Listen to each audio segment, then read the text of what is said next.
How can a kiss make every cliché suddenly consequential? Quite unlike any person I've greeted before. I wonder.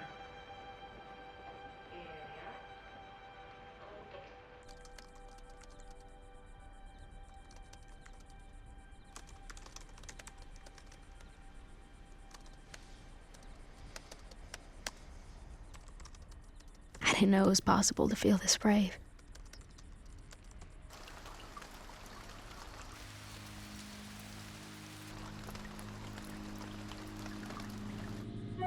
Or that I'd ever want to.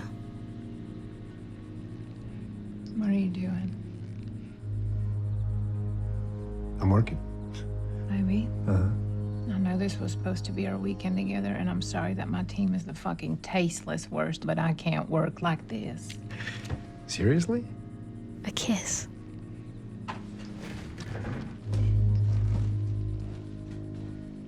I'll be outside. A muse. It is a question. It is an unlocked door. It is elation and anguish. It is the inch and the mile.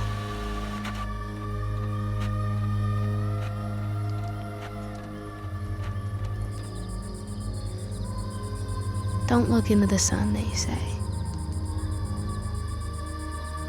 The fuck do they know?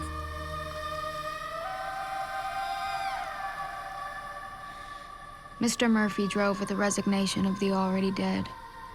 He imagined he felt the way Dylan Thomas did heading into the White Horse to take the drink that would kill him.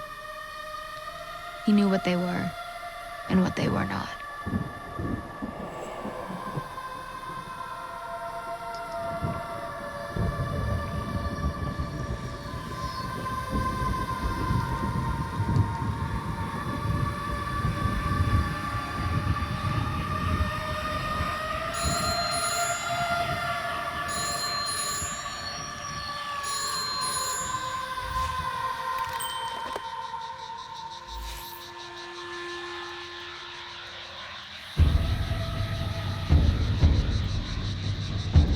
Hello, she said.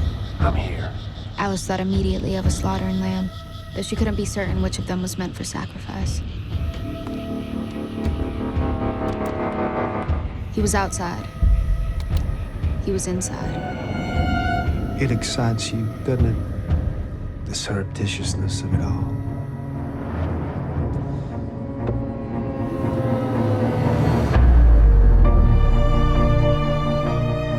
Mr. Murphy smiled wide, the lines around his mouth deepening into parentheses that framed his perfect lips into a punchline.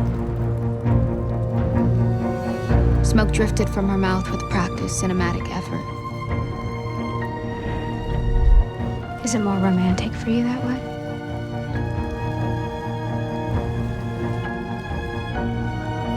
This is no romance. I'm sorry to disappoint you.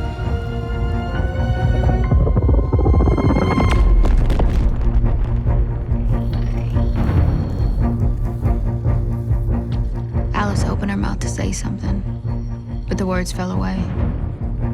Mr. Murphy loomed over her, his Cadillac eyes hungry and bored. I want you to read to me. Alice watched in slow motion as Mr. Murphy's tongue undulated when he spoke. Read it to me the way you read it to yourself. Pink tide against the bone shore of his teeth. Alice took the tattered Henry Miller paperback off the bedside table and spread it open on the comforter of her bed. Page 13, he said, behind her. One hand slid up the front of her cotton dress. The other pointed to a sentence on the page. Begin. Here.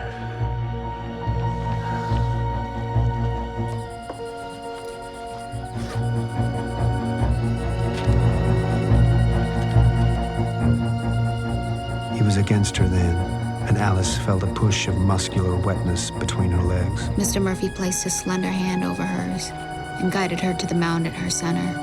pressing her fingers into the dark fold just there, behind the damn fabric of her feeling her panties. feel herself. He found his way around the elastic at her leg and slid 2 deft fingers into the warm darkness of her virgin cup. She felt him shift. He peeled the wet his cotton waist down her opening up. legs and pressed into The her from width of his behind. face forcing 1,000 years of violence and conquering boiled within him as he held the mouth of her pubis Searching like for a the hooked answer to a fish. question he doubted. But there it was, The answer and the question. the cicatrix that will never heal.